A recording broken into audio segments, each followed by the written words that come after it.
समन्ता चक्रवालेषु अत्रा गच्छन्तु देवता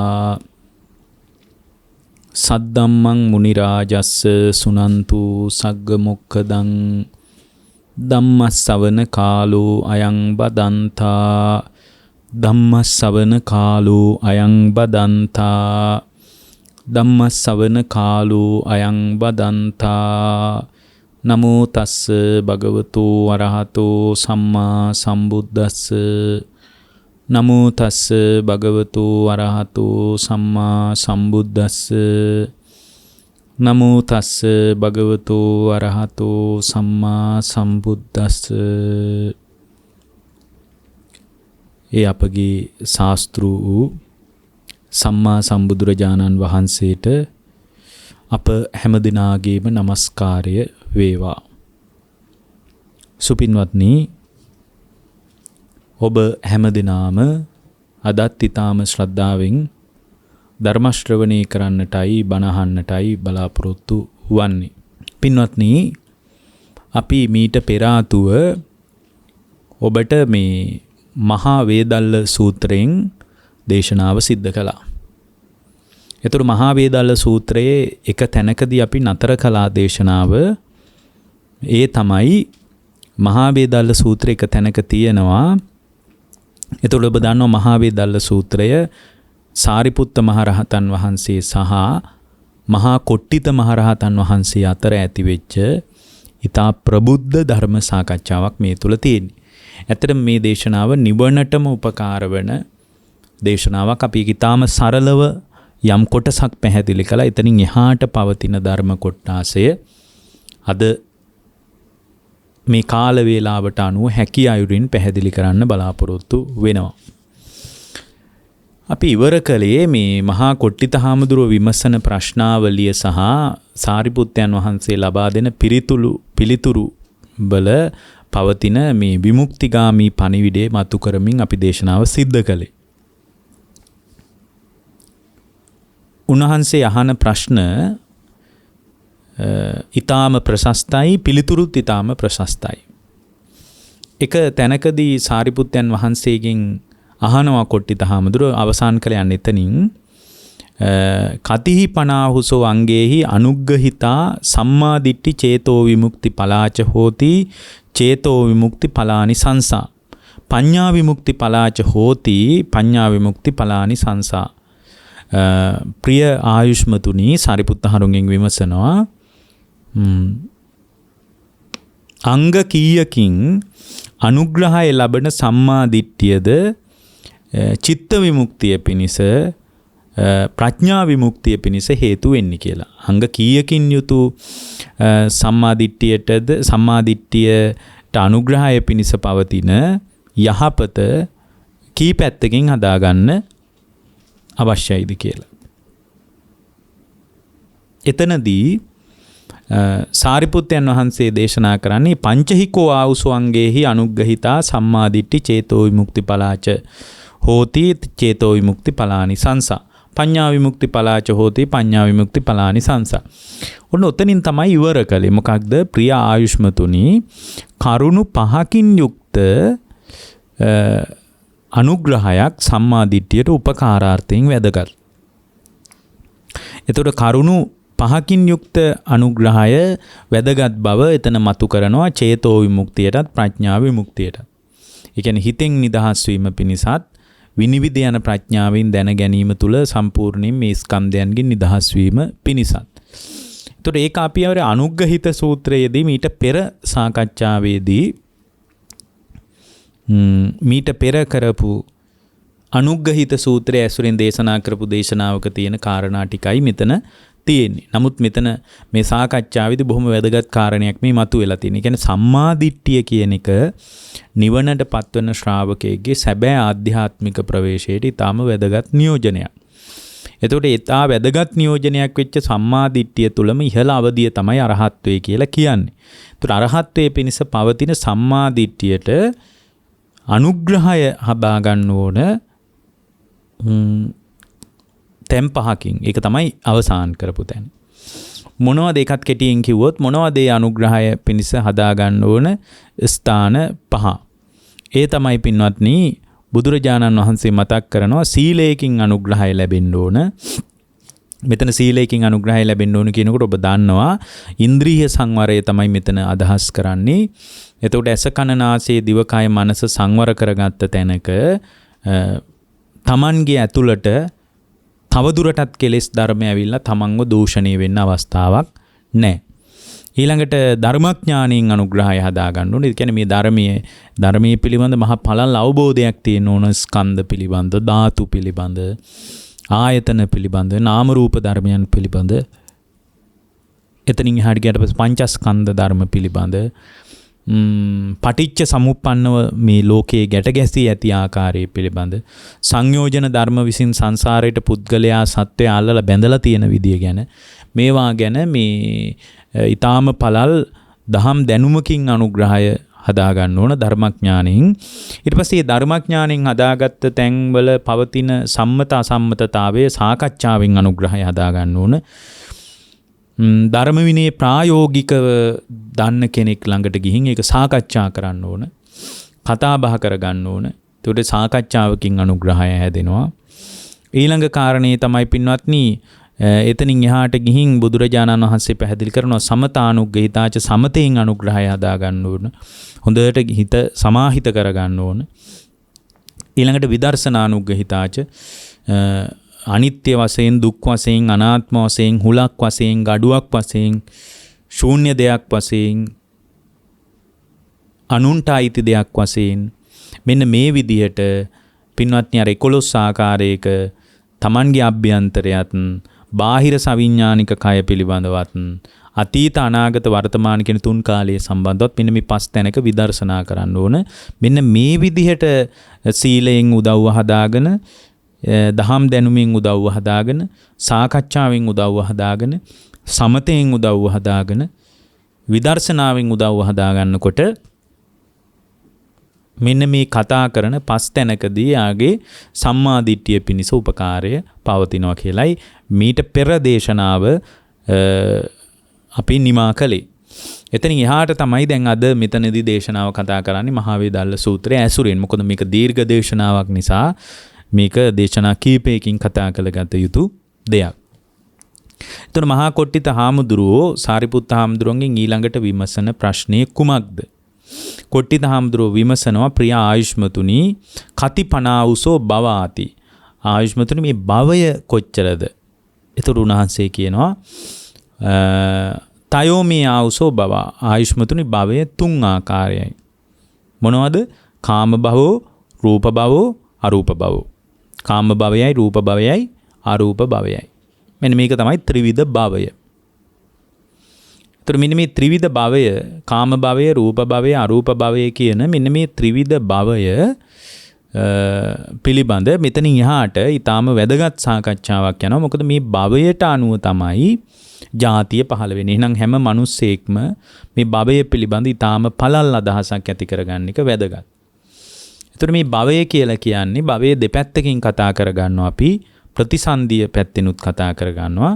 ක්ෂණයක් ගානේ පුද්ගලයා කර්ම භවයෙන් උත්පත්ති භවයට, උත්පත්ති භවයෙන් ආයේ කර්ම භවයට, මේ විදියට සැරිසරන විදිහත් අපි කතා කරගන්නවා. මේ ඒ කියන්නේ සාමාන්‍ය පුද්ගලයෙක් හැම වෙලාවකම භවයේ රැඳිලා සිටින බව අවබෝධ කරගන්නවා.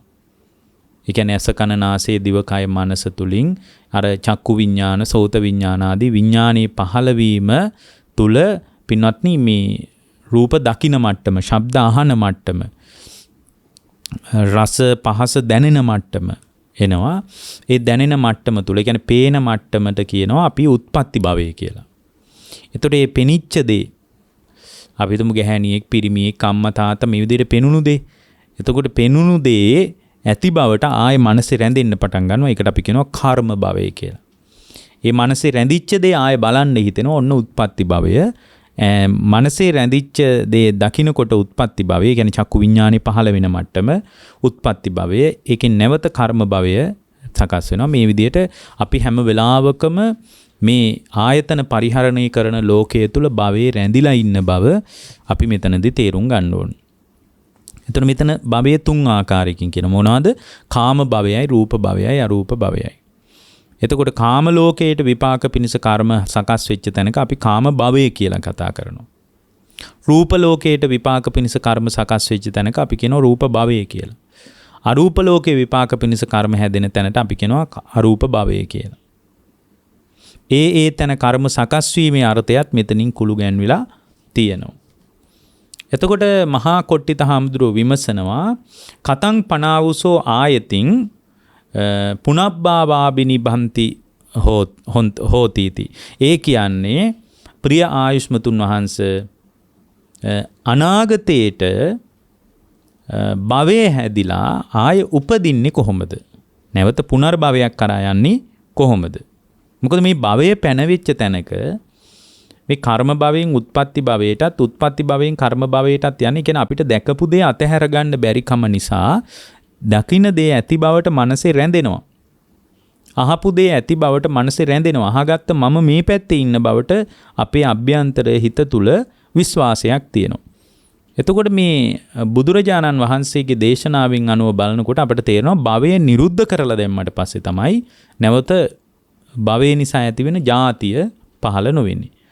ගර්භාෂයක් ඇතුලේ හරි කොහේ හරි උපදිනවා නම් උපදින්නේ භවය නිසා. ඒතර භවපච්චය ජාති. ජාතිය නැත්තම් ජාතිය නැති තැනක පින්වත්නි එතන ජරා මරණ දුක නිරුද්ධ වෙලා යනවා. ජාතිය නිරුද්ධ වීමෙන් සම්පූර්ණයෙන්ම ජරා මරණ දුක නිරුද්ධ වෙලා යනවා. දැන් මෙතන මහා කොට්ටිත හාමුදුරුවෝ විමසන්නේ ප්‍රිය ආයුෂ්මතුන් වහන්සේ අනාගතයට ආයමත් භවයක් හැදිලා උපදින්නේ කොහොමද? දැන් අපි කියනවා ආයි ඉපදෙනවා කියලා. එතකොට අනාගතයට ආය භවයක් හැදිලා ඉපදෙන්නේ කොහොමද? එතකොට මේ සාරිපුත්තයන් වහන්සේ දෙන උත්තරේ තමයි අවිජ්ජා නීවරණානං කෝ ආවුසෝ සත්තානං තණ්හා සංයෝජනානං తත්‍ර తත්‍රාබිනන්දිනී එවං ආයතින් පුනබ්බාවිනිබ්බන්ති හෝති. ඒ කියන්නේ මං හිතන්නේ මේ කාරණේත් ගිය සැරේ කතා කළාද අපි දන්නේ නැහැ. නමුත් දැන් භවය ආය හැදෙනවා කියලා කියන්නේ ප්‍රිය ආයුෂ්මතුන් වහන්සේ අවිද්‍යාවෙන් වැහිලා ගියාම තණ්හාවෙන් බැඳිලා ගියාම ඒ සත්‍යයන් ඒ තන සතුටෙන් පිළිගැනීමක් ඇද්ද? අන්න එතන අනාගතයට ආයමත් භවය හැදෙනවා කියලා සාරිපුත්ත හාමුදුරුවෝ මතක් කරනවා. මොකක් නිසාද? ඒ කියන්නේ දැකපු දේ දැකපු තැන අතෑර ගන්න බැරුව දැකපු දේ ඇති බවට මනසේ රැඳිලා පවතින්නේ අවිද්‍යාව නිසා. ඒ කියන්නේ මේ ලෝකේම ඇති වෙලා නැති වෙලා යන බව දන්නේ නැතිකම නිසා. අනිත්‍ය දුක්ඛ අනාත්ම කියන ත්‍රිලක්ෂණය ඔස්සේ Tamanට විමසන්න බැරි වෙච්ච නිසා. එතකොට අවිජ්ජා නීවරණානං තණ්හා සංයෝජනානං. තණ්හාවෙන් බැඳිලා ඉන්නේ මේ ලෝකේ ඇති වෙලා නැති වෙලා යන බව නොදන්නාකම නිසා. ඒ නිසාම ඇහෙන් දකින රූපය ඇති බවට මනසේ හැප්පෙන්න පටන් ගන්නවා. කනින් අහන ශබ්දය ඇති බවට මනසේ හැප්පෙන්න පටන් ගන්නවා. මේක මේ තුල සාරයක් පේන්න පටන් ගන්නවා.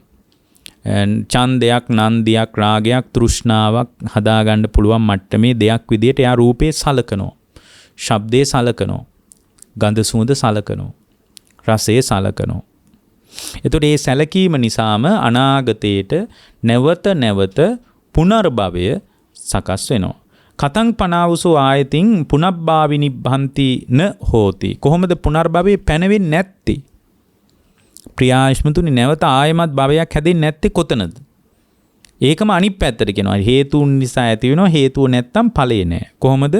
අවිජ්ජා විරාගෝකෝ ආවුසෝ විජ්ජුප්පාදෝ තණ්හා නිරෝධෝ එවං ආයතින් පුනබ්බාවිනිබ්බන්ති න හෝති. ඒ කියන්නේ පින්වත්නි යම් තැනක අවිද්‍යාව හාත්පස වට කරලා නැත්තම් එතන තණ්හාව ඇති වෙන්න විදිහක් නැහැ. තණ්හාව ඉතිරි නැතුව ඒ හිතෙන් නිරුද්ධ වෙලා යනවා. මොකද මේ අවිද්‍යාව නිසා තමයි මිනිස්සු තණ්හාව හදාගෙන ඉන්නේ. එතකොට අවිද්‍යාව නිසා තණ්හාව හැදිලා ඉන්න නිසා අවිද්‍යාවෙන් වැහිලා තණ්හාවෙන් බැඳිලා ඉන්න සත්වයා නොඑක් ආකාරයේ තැන්වල ඉපදෙමින් මැරෙමින් යනවා. එතකොට ඔන්න ඔය අවිද්‍යාවයි තණ්හාවයි නිරුද්ධ වෙච්ච තැනක සම්පූර්ණයෙන්ම පුනර්භවයයි නිරුද්ධ වෙන්නේ. එහෙනම් අපි අමාරුවෙන් කරන්න ඕන මොකද්ද? මේ හාත්පස අවිද්‍යාවෙන් වට කරලා තියෙන අවිද්‍යා අන්ධකාරය දුරු කර ගැනීම පිණිස ප්‍රඥාවෙන් දල්වා ගන්නයි තියෙන්නේ. එතකොට මේ ලෝකේ යථාර්ථයේ පේනකොට Tamanට තණ්හාවේ සංයෝජනයකට දෙයක් හොයාගන්න බැරි වෙනවා. මේ ලෝකේ තණ්හාවේ සංයෝජනයකට අයිති යමක් තියනවා යයි අපි හිතාගෙන හිටියට එයාට තණ්හාව කරන්න ලෝකේ යමක් නැති වෙලා යනවා. එතකොට ඊළඟට මේ මෙතනදී පින්වත්නි මහා කොට්ටිත හාමුදුරුවෝ අහනවා කතමං පනාවුසෝ පඨමක් ඥානಂತಿ.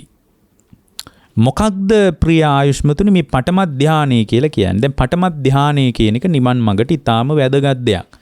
මොකද ජීවිතේ විදර්ශනා කරනවා නම් අපි මතක ඇති ඔබට අර සම්මාදිට්ඨිය පිණිස සමතෙන් අනුග්‍රහය හදාගන්න කිව්වා. මෙතන මේ සමාධිය කියලා කතා කරන්නේ පින්වත්නි පළවෙනි ධ්‍යාන, දෙවෙනි ධ්‍යාන, තුන්වෙනි ධ්‍යාන, හතරවෙනි ධ්‍යාන ආදී ධ්‍යාන.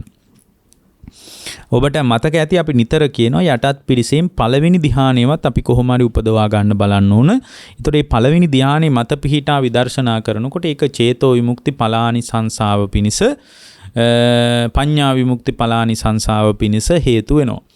එහෙමනම් මේ පළවෙනි ධ්‍යානය කියන එක හරිම වැදගත් දෙයක්. හැබැයි ධ්‍යානයට ඇලෙන්න නෙමෙයි කියන්නේ.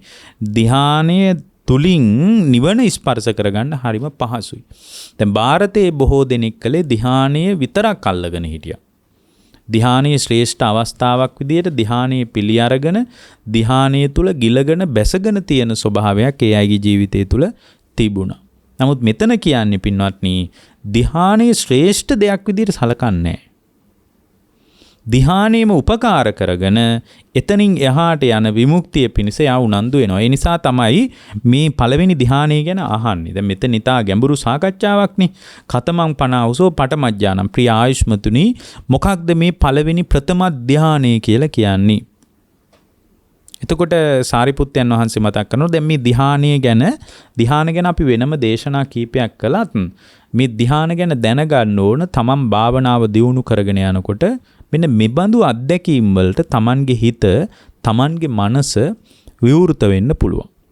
ඒ නිසයි මේවා ගැන බුදුරජාණන් වහන්සේගේ ශ්‍රාවකයාට බොහොම පැහැදිලි නුවණක් අවබෝධයක් තිබිය යුත්තේ. මොකද්ද පළවෙනි ධ්‍යානය කියන්නේ? දැන් මේ අහන්නේ කොට්ටිත හාමුදුරුවෝ නොදැනුවත්වත් නෙමෙයි. බොහෝ ජනයාගේ දෙව් මිනිසුන්ගේ හිතසුව පිණිසයි මේ සාරිපුත්ත හාමුදුරුවන්ගේ ඇතුලේ අවුස් මේ ඊතා සුන්දර නිවීමේ පණිවිඩය සම්බන්ධ දාර්ශනික කතා බහක් මතු කරලා ගන්නි. ප්‍රියාශ්මුතුනි මොකද්ද පළවෙනි ධ්‍යානය කියලා කියන්නේ? ඔන්න පිළිතුර. ඉදාඋසෝ බික්ඛු විවිච්ඡේව කාමේහි විවිච්ඡේව අකුසලේහි ධම්මේහි සවිතක්කං සවිචාරං විවේකජං පීතිසුඛං පඨමඥානං උපසම්පජ්ජ විහෙරති. ඔන්න උන්වහන්සේ මතක් කරනවා ප්‍රිය ආයුෂ්මතුනි කාමයන්ගෙන් වෙන්ව. ඔන්න මේක තමයි පළවෙනි ධ්‍යාන අත්දැකීමේ ස්වභාවය. මේක දැනගන්න ඕන පළවෙනි ධ්‍යානීය වැනි තත්ත්වයකට හිතපත් වෙනකොට Tamanගේ හිතේ පවතින ස්වභාවය පිළිබඳ බුදුරජාණන් වහන්සේගේ ශ්‍රාවකයාට අවබෝධයක් තියෙන්න ඕන නිසා. මෙතන පැහැදිලි කරනවා කාමයන්ගෙන් වෙන්ව අකුසලයන්ගෙන් වෙන්ව විවිච්ඡේව කාමේහි විවිච්ඡේව අකුසලේහි ධම්මේහි සවිතක්කං සවිචාරං විවේකජං පීතිසුඛං පඨමඥානං උපසම්පජ්ජ විහෙරති. ප්‍රිය ආයුෂ්මතුනි කාමයන්ගෙන් වෙන් වෙලා අකුසල් ධර්මයන්ගෙන් වෙන් වෙලා විතර්ක සහිත විචාර සහිත චිත්ත විවේකයෙන් හටගත් ප්‍රීතියද සුඛයද ඇති ප්‍රථම ධ්‍යානය ඇති කරගෙන ඉන්නවා කියලා කියන්නේ මෙන්න මේකටයි. මේ කියන්නේ මේ ධ්‍යානවල පවතින ලක්ෂණ ධ්‍යාන අංග ගැනයි මෙතන මේ පැහැදිලි වෙන්නේ.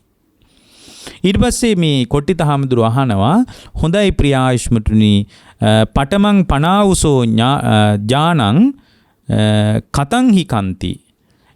ප්‍රිය ආයුෂ්මතුනි මොකද්ද මේ පළවෙනි ධ්‍යාන අංග කියලා කියන්නේ? දැන් මේවා දැනගන්න ඕනේයි.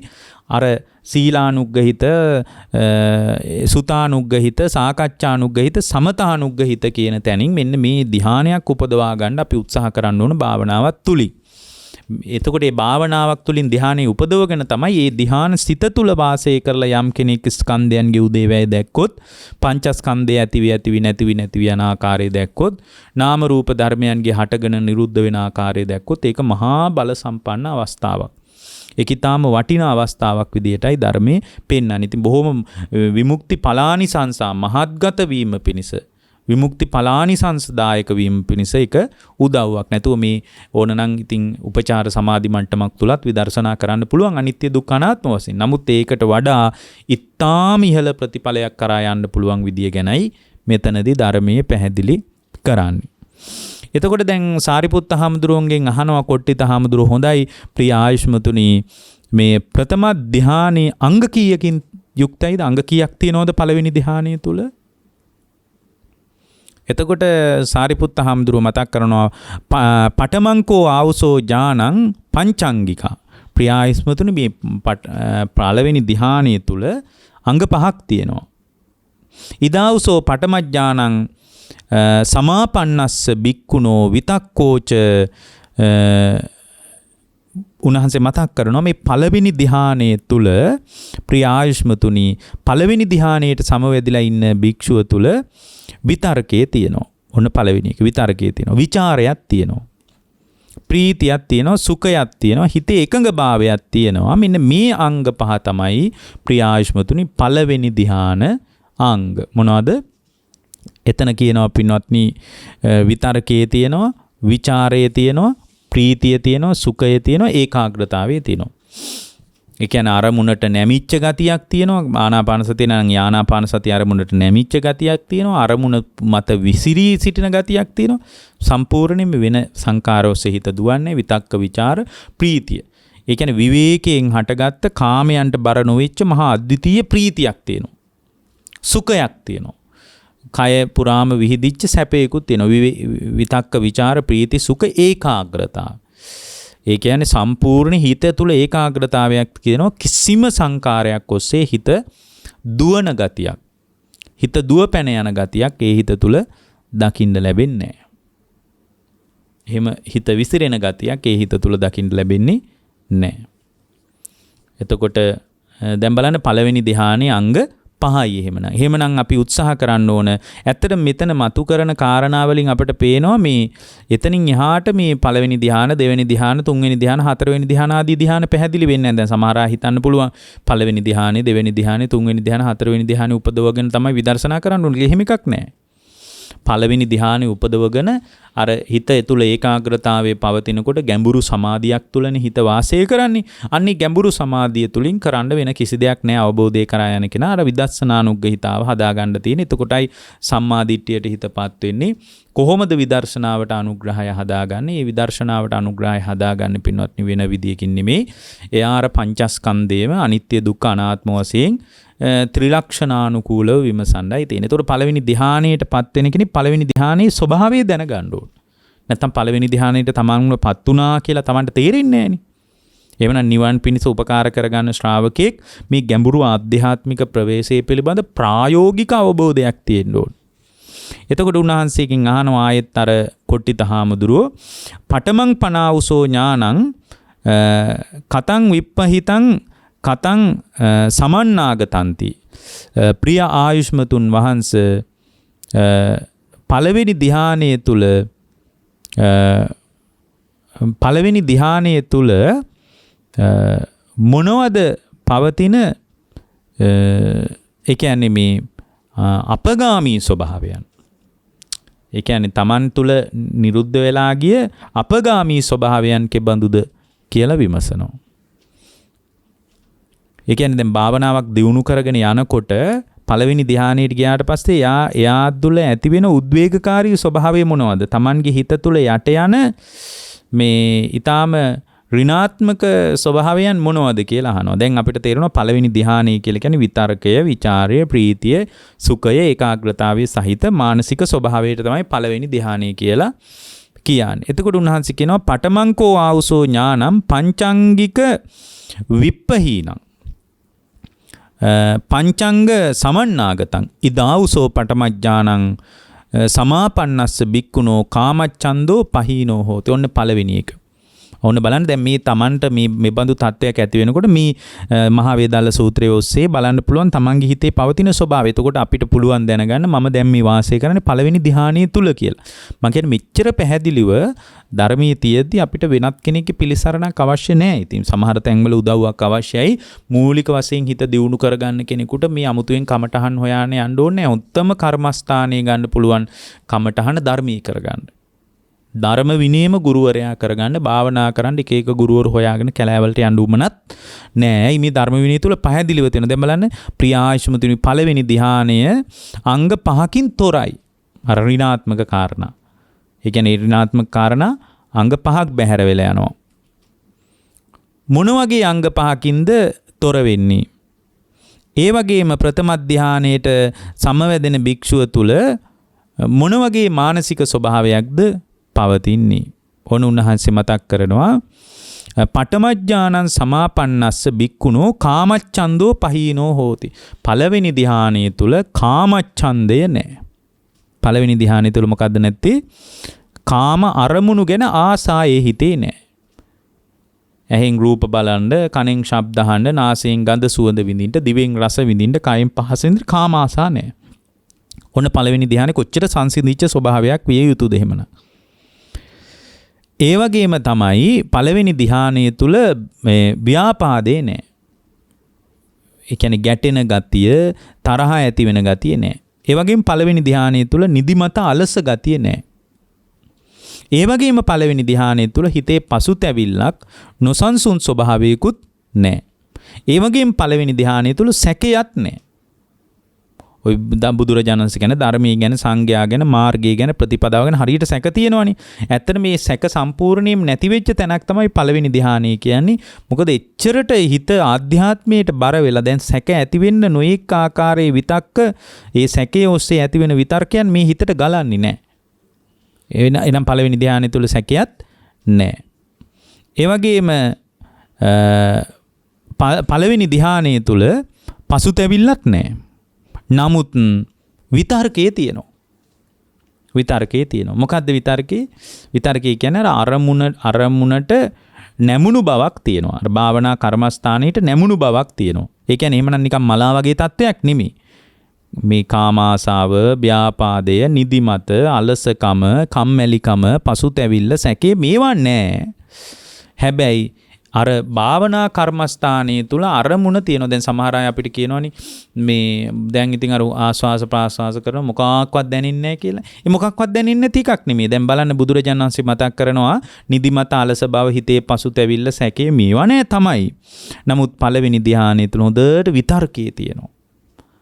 අරමුණට නැමිච්ච බව තියෙනවා. විචාරයේ තියෙනවා. අරමුණ ඔස්සේ හිත පැතිරිලා තියෙනවා.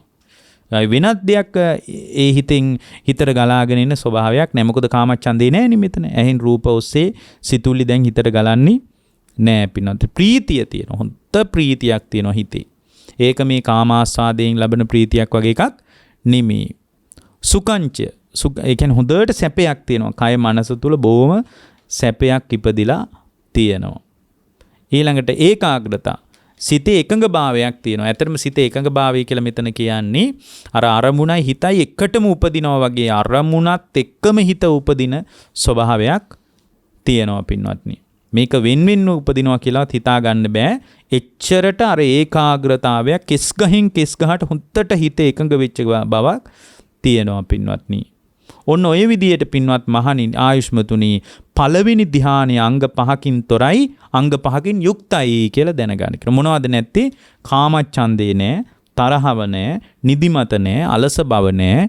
ඊට පස්සේ පින්වත්නි පසුතැවිල්ල නැහැ, සැකේ නැහැ, හිතේ විසිරීම නැහැ. නමුත් එතන විතර්කයේ තියෙනවා, විචාරයේ තියෙනවා, ප්‍රීතිය තියෙනවා, සුඛයේ තියෙනවා, ඒකාග්‍රතාවය තියෙනවා. මෙන්න මේ පහ තියෙනවා. මෙන්න මේ ස්වභාවයේ තේරුම් අරගෙන ඒ ස්වභාවයේ දක්වාම සමතේ හොඳට දියුණු කරන්න. ඔය අනුස්සති භාවනා, ආනාපාන සති වැනි සමාධීන් ඔස්සේ ඔය විදියට දියුණු කරගෙන යන්න. එතකොට Tamanට පුළුවන් පළවෙනි ධානයට පැමිණෙනවා. හැබැයි මේ ඔබ දන්නවනේ දැන් මීට කලිනුත් අපි කියලා තියෙනවා පළවෙනි ධානයට එනවා නම් පළවෙනි ධානය අදිෂ්ඨාන කරගන්න ඕනේ හිතින්. මට විතර්කයෙන් විනාඩි 5ක් ඉන්න ලැබේවා. විතක්ක ਵਿਚාර දෙකෙන්ම විනාඩි 10ක් ඉන්න ලැබේවා. විතක්ක ਵਿਚාර ප්‍රීතිය තුනෙන්ම විනාඩි 10ක් ඉන්න ලැබේවා. මට ප්‍රීතිය විතරක් දැනේවා කියලා හිතින් අදිෂ්ඨාන කරන්න ඕනේ. අදිෂ්ඨාන කරනවට අනුව හිත වැඩ කරන්න පටන් ගන්නවා. එතකොට මේ විතක්ක ਵਿਚාර ප්‍රීති සුඛ ඒකාග්‍රතාව සහිත පඨම ධානයෙන් මට විනාඩි 15ක් ඉන්න ලැබේවා කියනකොට ඔය අංග පහම Tamanගේ හිතෙන් දකිමින් පළවෙනි ධානය තුල යම් ශ්‍රාවකයෙකුට වාසය කරන්න පුළුවන් බව ධර්මයේ තියෙනවා. එතකොට ඊළඟට අහනවා මේ කොට්ටිත හාමුදුරුවෝ හොඳයි ප්‍රිය ආයුෂ්මතුනි මහවේදල්ල සූත්‍රයේදී අහනවා ප්‍රිය ආයුෂ්මතුනි පංචමානි ආවුසෝ ඉන්ද්‍රියානි නානා විෂයානි නානා ගෝචරානි න අඤ්ඤමඤ්ඤස්ස ගෝචර විෂයං පච්චුනු හොಂತಿ. ඒ කියන්නේ පින්වත්නි උන්වහන්සේ විමසනවා ප්‍රිය ආයුෂ්මතුනි විවිධ අරමුණු ඇති විවිධ ගෝචරයන් ඇති ඉන්ද්‍රියන් 5ක් තියෙනවා පුද්ගලයාට. මොනවද? ඇස, කන, නාසය, දිව, කය. ඒවට තියෙන වෙන්වෙන් ගෝචර වෙන්වෙන් ගොදුරු බිම් ඇසුරු කරන්න. වෙන්වෙන් අරමුණු තියෙන්නේ. ඒතර මෙන්න මේවා අතර මේ කලවමක් නැහැ. කලවම් කර ගැනීමක් නැහැ. ඒ කියන්නේ පින්වත්නි ඇස නැමැති ඉන්ද්‍රියත් කන නැමැති ඉන්ද්‍රියත් මේ ආදී වශයෙන් ඇස කන නාසය දිව කය කියන මෙන්න මේ ඉන්ද්‍රියන් නොයෙක් ගොදුරු තියෙනවා. එකිනෙකට අදාළ අරමුණු කවලම් වෙන්නේ නැහැ. ඒ කියන්නේ ඇහැට රූප පෙනුනට ඇහැට ශබ්ද ඇහෙන්නේ නැහැ. දැන් මේ කවුද අහන්නේ? කොට්ටිත හාමුදුරුවෝ. මේ ප්‍රිය ආයුෂ්මතුනි සාරිපුත්ත හාමුදුරුවෝ විමසනවා. මෙන්න මේ එකිනෙකට වෙනස් ගෝචරයන්ට පිලිසරණ කුමක්ද? පිලිසරණ කුමක්ද? උන්වහන්සේ විමසනවා පච්චුණු හොන්තානං කිං පටිසරණං කෝච නේසං ගෝචර විසයං පච්චුණු බොන්ති. ඒ කියන්නේ එකිනෙකට වෙනස් ගෝචර තියෙන ඉන්ද්‍රියන්ට මොකද්ද පිළිසරණ? මොකද මෙතනමයි කෙලෙස් ඇති වෙන විදියට අපිට ලෝකේ මුණ ගැහෙන්නේ. හැබැයි මේවා පිළිබඳ එකිනෙකට වෙනස් ගෝචර තමයි තියෙන්නේ. ඒතකොට එකිනෙකට වෙනස් ගෝචර තියෙන මේවට තියෙන එකම පිළිසරණ මොකද්ද? දැන් මේ පිළිසරණ හදාගන්න කැමති අවබෝධය කරා යන්න කැමති ශ්‍රාවකෙක් මේ කතාව අනිවාර්යෙන් දැනගන්න ඕනද නැද්ද?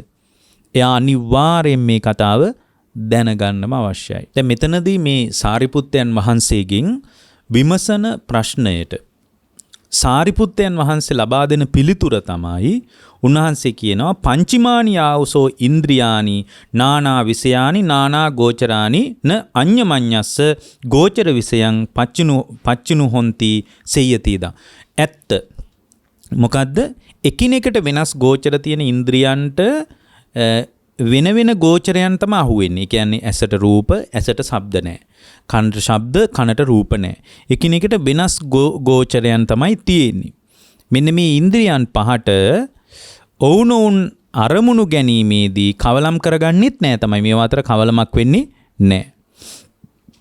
මේ කවලම් නොවන එකිනෙකට වෙනස් ගෝචර තියෙන ඉන්ද්‍රියන්ට තියෙන එකම පිළිසරණ තමයි ප්‍රිය ආයුෂ්මතුනි මනස. මනෝච නේසං ගෝචර විෂයං පච්චුණු බොහෝතිති. ඒ කියන්නේ එකිනෙකට වෙනස් ගෝචරයන්ට එකම පිළිසරණ තමයි මොකද්ද? මනස. මනස. ඒ කියන්නේ එන මනස රැක ගන්නයි තියෙන. එළියේව රැකලා වැඩක් නැහැ.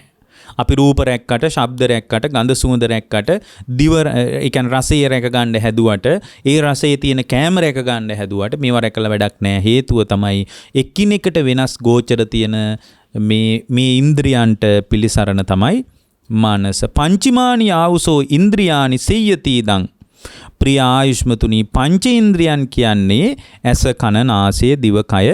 මෙන්න මේවට ප්‍රිය ආයුෂ්මතුනි මේ පංච ඉන්ද්‍රියන් පවතින කුමන උපකාරයකින්ද? පිළිසරණ මොකද්ද කියලා ඇහුවා. එතකොට කිව්වා සාරිපුත්තාරු මනස කියලා. දැන් අහනවා මොකද්ද? මේ පංච ඉන්ද්‍රියන් පවතින්නේ කුමන උපකාරයෙන්ද? පිළිසරණ මනස කුමන උපකාරයෙන්ද? දැන් මේවා පවතින උපකාරයක් තියෙන්න එපායි. මේ වගේ පැවැත්මක් තියෙන්න ඕනනේ. දැන් ඔබේ ඇස පවතින්නේ මොකී උපකාරයෙන්ද? කන පවතින්නේ කුමක උපකාරයෙන්ද? අන්න ඒකයි මේ අහන්නේ. දැන් මේක පැවැත්මට උපකාරය මොකද්ද? එතකොට සාරිපුත්තයන් වහන්සේ පිළිතුරු දෙනවා. ආයු පනාවසෝකින්. ඒ කියන්නේ සාරිපුත්තයන් වහන්සේ පිළිතුරු දෙනවා ප්‍රිය ආයුෂ්මතුනි පංචේන්ද්‍රයන්ට. ඒ කියන්නේ ඇස කන නාසය දිව කය කියන මෙන්න මේ ඉන්ද්‍රිය පංචකයට පිළිසරණ උපකාරය ආයුෂයයි. පිළිසරණ මනස, උපකාරය මොකද්ද? ආයුෂයයි.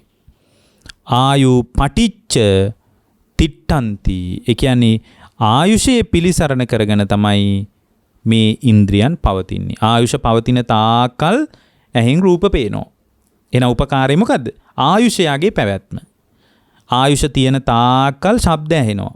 ශබ්ද ඇහෙන්න උපකාරය මොකද්ද? ආයුෂය. පිළිසරණ මනස. මේවා එකිනෙකට ගෝචර තිබ්බට මේවා අඳුන ගන්න බෑ. අඳුන ගැනීමට පිළිසරණ වෙන්නේ මොකද්ද?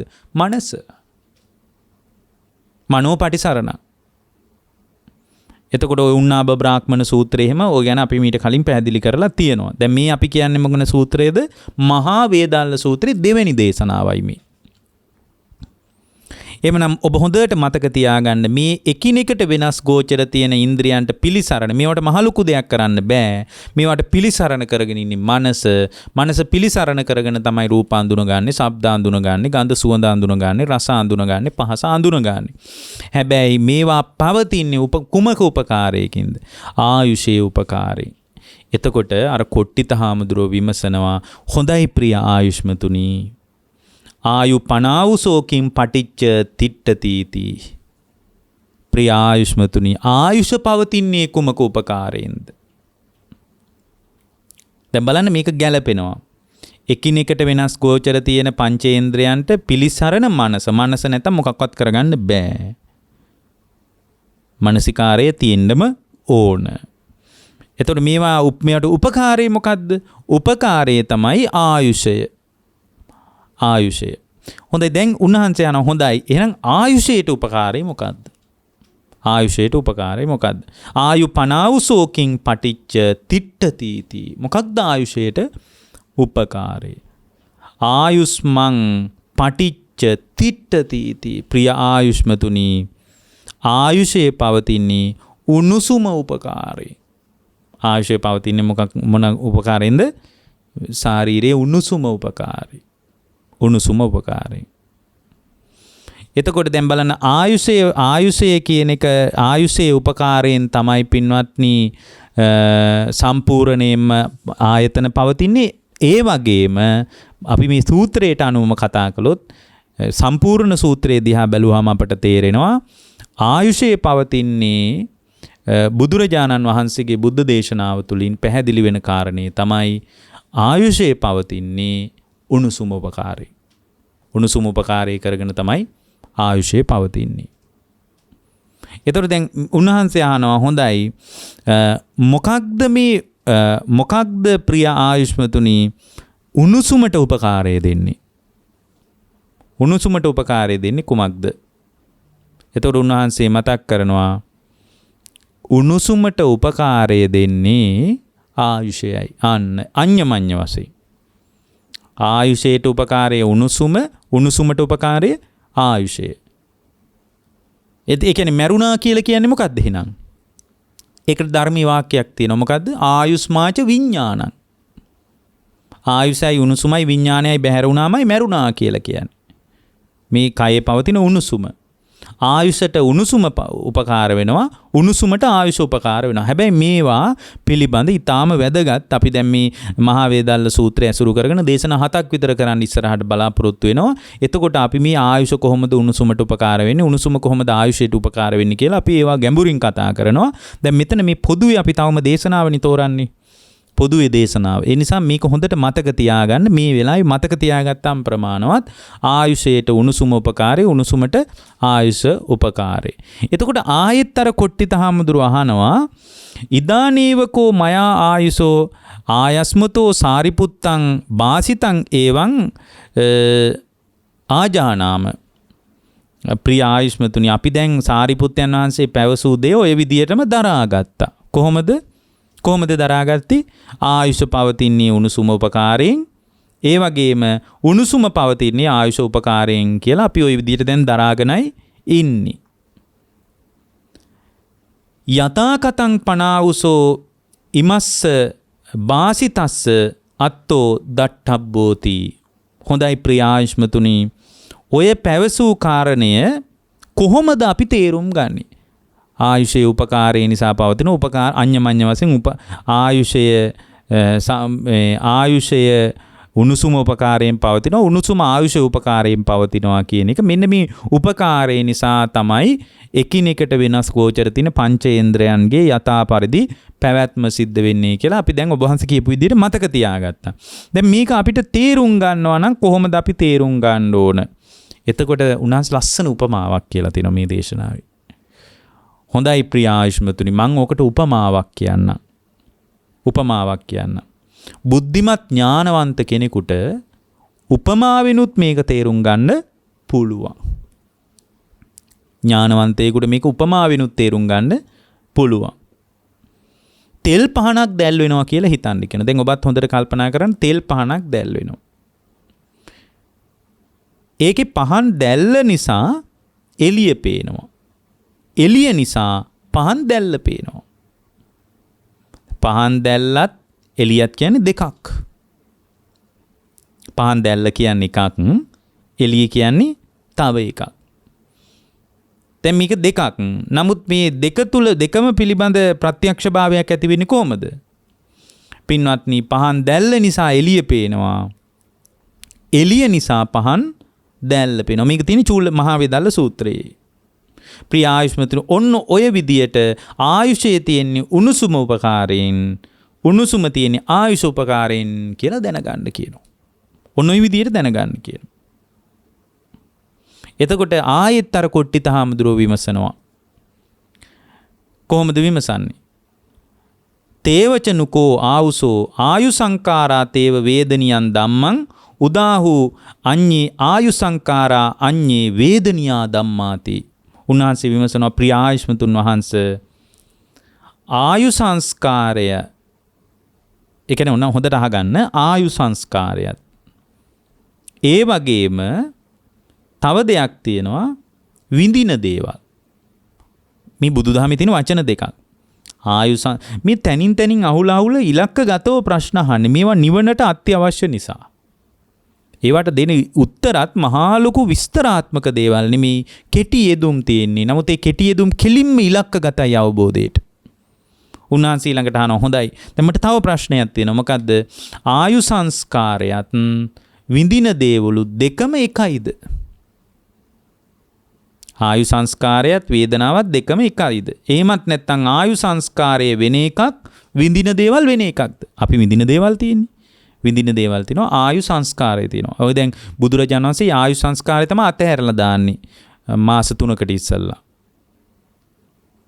ඒ කියන්නේ පිරිනිවන් පාන මාස 3කට කලින් අර මාර්යා ආරාධනා කරපු වෙලාවේ ආයුෂ අතහැරලා දානවා. ආයු සංස්කාරය. එතකොට මාස 3කින් පස්සේ උන්වහන්සේ පිරිනිවන් පෑවා.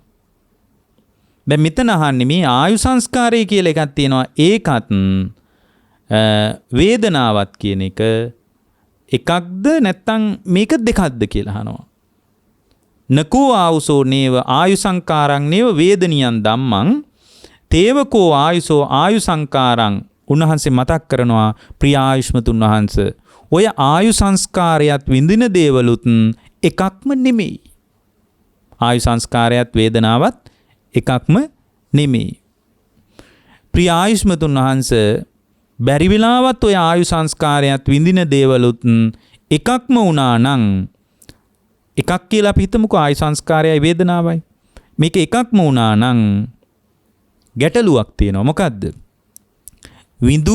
විඳීම නිරුද්ධ වෙලා ගිය නිරෝධ සමාපත්තියට සමවදින භික්ෂුවගේ නැගී හිටීමක් වෙන්නේ නැහැ. එහෙම මැරෙන්න ඕන. මේ ආයු සංස්කාරයත් වේදනාව නිරුද්ධ. ඒ කියන්නේ වේදනාව සහ ආයු සංස්කාරය කියන්නේ එකක් නෙමෙයි, දෙකක්. ආයුසයයි, ඒ කියන්නේ මේ වේදනාව කියන එකත් Taman තුල ඇති වෙන වේදනාවත් ආයුසයත් එකක්ම නම්, වේදනාව නිරුද්ධ කරලා, විඳීම නිරුද්ධ කරලාම නිරෝධ සමාපත්තියට සමවදිනවා. දැන් නිරෝධ සමාපත්තියට සමවදිනකොට වේදනාව නිරුද්ධයි. මොනවද නිරුද්ධ වෙන්නේ? කාය සංකාර, වචී සංකාර, චිත්ත සංකාර කියන සංකාර තුන රහතන් වහන්සේගේ හිත තුල නිරුද්ධයි. ඒතර කාය සංකාරයට අයිති මොනවද? ඒ කියන්නේ කාය සංකාර, වචී සංකාර, චිත්ත සංකාර නිරුද්ධයි කියලා රහතන් වහන්සේගේ ස්වභාවය ගැන කියද්දි මෙතන කියන්නේ පින්වත්නි, කයෙන් කෙරෙනේවා, වචනයෙන් කෙරෙනේවා, මනසින් කෙරෙනේවා නෙමෙයි. මේ සංකාර කියන එක අපි ඒ තැනදී ඒ විදිහට තෝරගන්න ඕනේ කියලා මම මීට කලින් කියලා තියෙනවනේ. මේ සංකාර කියන ඒවා ඒ සන්දර්භයේදී අපි තෝරගන්න ඕන කියලා මම මීට කලින් ඔබට පැහැදිලි කරලා තියෙනවා. එතකොට දැන් මෙතන කාය සංකාර, වචී සංකාර, චිත්ත සංකාර කියලා කියන්නේ කයින් කෙරෙන දේවල්, වචනෙන් කෙරෙන දේවල්, මනසින් කරන දේවල් නෙමෙයි. එහෙමත් නැත්නම් පුඤ්ඤාභි සංකාර, අපුඤ්ඤාභි සංකාර, ආනිඤ්ඤාභි සංකාර කියන ඒවාත් නෙමෙයි.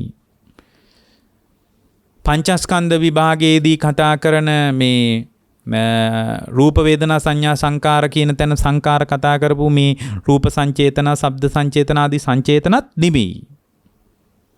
මෙතන ආයු සංකාර මේ කාය සංකාර වචී සංකාර චිත්ත සංකාර කියලා කියන්නේ නිරෝධ සමාපත්තියට සමවැදෙන කෙනෙක් තුල නිරුද්ධ වෙලා යන සංකාර. දැන් කාය සංකාර කියලා කියන්නේ ආස්වාස ප්‍රාස්වාසී නිරුද්ධයි. ඒ කියන්නේ නිරෝධ සමාපත්තියට සමවදින කෙනා තුල හුස්ම වැටෙන්නේ නැහැ. මේ ආස්වාස ප්‍රාස්වාසී නිරුද්ධයි. මොකද ඒකට කාය සංකාර කියලා කියන්නේ ආස්වාස ප්‍රාස්වාසී සම්බන්ධ කායටනේ. ඒ නිසා ඒකට කාය සංකාර කියනවා. එතකොට වචී සංකාර කියලා කියන්නේ විතක්ක ਵਿਚාර වලට. මොකද මිනිස්සු හිතින් විතර්ක කර විචාර තමයි වචනෙන් කතා කරන්නේ. ඒ නිසා විතක්ක ਵਿਚාර වලට වචී සංකාර කියනවා. සංඥා වේදනා වලට මොකද්ද කියන්නේ? චිත්ත සංකාර කියලා කියනවා. සංඥා වේදනා. එතකොට දැන් නිරෝධ සමාපත්තියට සමවදිනකොට මේ තුනම නිරුද්ධයි. කාය සංකාරයි වචී සංකාරයි චිත්ත සංකාරයි ඔක්කොම නිරුද්ධයි නිරෝධ සමාපත්තියට සමවදිනකොට. දැන් ඒකයි මෙතන කියන්නේ. එහෙමනම් නිරෝධ සමාපත්තියට සමවදින කෙනා තුල වේදනාව නිරුද්ධ වෙලා යනවා. ඒ නිසයි ප්‍රිය ආයුෂ්මතුනි උන්වහන්සේ මතක් කරනවා ප්‍රිය ආයුෂ්මතුනි ආයු සංකාරය කියන්නේ එකක්, වේදනාව කියන්නේ වෙන එකක්.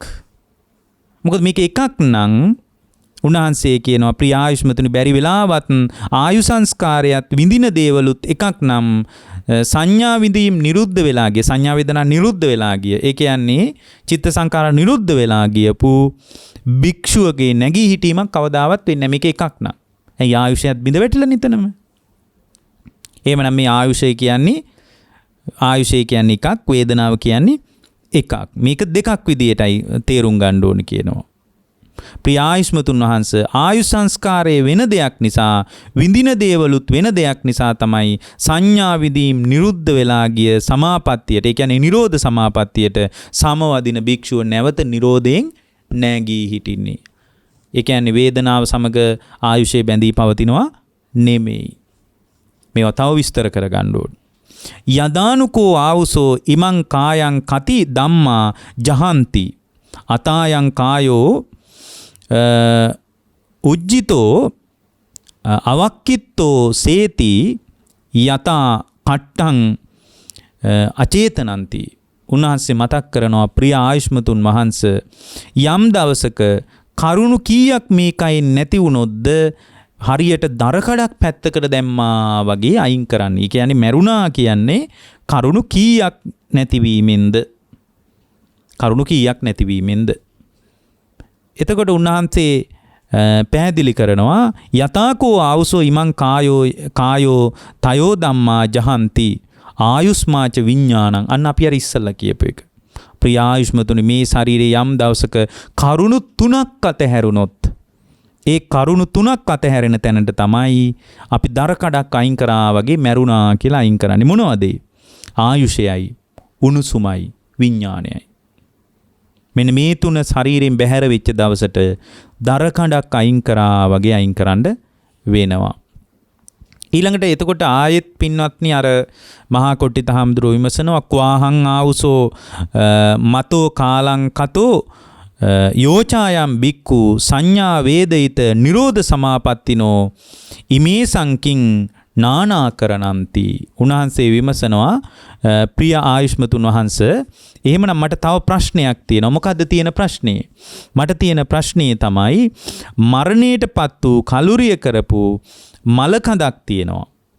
එයාගේ ආයුෂයයි විඥානයයි උණුසුමයි ආයින් වෙලා. ඒ වගේම සංඥා විදීම් නිරුද්ධ වුණ සමාපත්තියට සමවැදුණු භික්ෂුවකුත් ඉන්නවා. මේ කියා අහන්නේ එතකොට මේ සමාපත්තියට සමවදින කෙනා තුලත් ආස්වාස ප්‍රාස්වාසය වැඩ කරන්නේ නැත්නම් මලමිනියෙකුයි නිරෝධ සමාපත්තියට සමවදින රහතන් වහන්සේගේ ස්වභාවය කොමක්ද? මේක හොයාගන්නේ කොහොමද? ඇයි දෙන්නගෙම ආස්වාස ප්‍රාස්වාසය වැඩ නැහැ? කොහොමද හොයාගන්නේ? සමාපත්තියට සමවදින භික්ෂුවක් ඉන්නවා. මේ දෙන්නගේ තියෙන වෙනස මොකක්ද? කොට්ටිත හාමුදුරුවෝ අහන්නේ. මොකක් හරි වෙනසක් ඇතිනේ. මොකක්ද ඒ වෙනස? එතකොට උන්වහන්සේ මතක් කරනවා ප්‍රිය ආයුෂ්මතුන් වහන්සේ මේ යම් වෙලාවක කලුරිය කරපු මැරුණු මල කඳේ වෙනස මේකයි කියනවා. මොකක්ද? ආස්වාස ප්‍රාස්වාසයේ නම් වූ කාය සංස්කාරය එතන නිරුද්ධ වෙලා නැති වෙලයි තියෙන්නේ. ඔන්න මල කඳේ වෙනස. ඒ වගේම එතන විතක්ක ਵਿਚාර නම් වූ වචී සංකාරات නිරුද්ධ වෙලා තියෙන. විතක්ක ਵਿਚාරات එතන වැඩ නැහැ මැරිච්ච මිනිහෙක් තුල. සංඥා විඳින් නම් වූ චිත්ත සංකාරات දැන් නිරුද්ධ වෙලයි තියෙන්නේ. ආයුෂයත් ගෙවිලයි තියෙන්නේ. කාය සංකාර, වචී සංකාර, චිත්ත සංකාරات නිරුද්ධ වෙලා ආයුෂයත් ගෙවිලා ඉවරයි. ඒ කියන්නේ පුරාණ පුනර්භවයේ පුරාණ කර්ම ශක්තිය විසින් දැන් පුනර්භවයේ හදලා දීලා තියෙන ආයුෂයක් තියෙනවා. ඒ ආයුෂයත් දැන් ගෙවිලා ඉවරයි. උණුසුමත් සංසිඳිලා තියෙන්නේ. ඒ කියන්නේ මේ පැවැත්ම පුරාණ කර්මයත් එක්ක සම්බන්ධයි පින්වත්. මේ වෙලාවේ මොන්න තරම් జగතෙකුට වුණත් පින්වත්නි පුරාණ පුනර්භවයේ විසින් පුනර්භවයේ හදලා දුන්න කර්ම ශක්තිය ක්‍රියාත්මක වෙන දවසක යම් දවසක ඒ පුරාණ පුනර්භවයේ ගෙන දුන්න කර්ම ශක්තිය නිරුද්ධ වෙනකොට කෙහෙල් ගහක් කැපවල දැම්මා වගේ මැරිලා යනවා. එයා කොයිතරම් බලවතෙක් උගතෙක් වුණත් වැඩක් නැහැ. මේ කය පවත්වන්න බෑ එතනින් එයාට. එතකොට උන්වහන්සේ මතු කරනවා හොඳයි එහෙනම් අහගන්න කියනවා නිරෝධ සමාපත්තියට සමවදින කෙනාගෙත් ඒ වගේම මැරිච්ච මිනිස්සෙගෙත් වෙනස. ඔන්න යා ඒ මැරිච්ච කෙනාගේ වෙනස තමයි කාය සංකාරات සංසිඳිලා, වචී සංකාරات සංසිඳිලා, චිත්ත සංකාරات සංසිඳිලා. ඒ විතරක් නෙමේ ආයුෂයත් ගෙවිලා. පුරාණ කර්ම ශක්තිය ගෙන දුන්න ආයුෂයත් ගෙවිලා. උණුසුමත් සංසිඳිලා. ශරීරය තුල පවතින උණුසුමත් සංසිඳිලා. ඉන්ද්‍රියනුත් බිඳිලා තියෙන්නේ. ඇයි විඥානේ නැහැනේ? ඉන්ද්‍රියන්ගේ යථාපරිදි පැවැත්මට විඥානයේ උපකාරය අවශ්‍යයිනේ.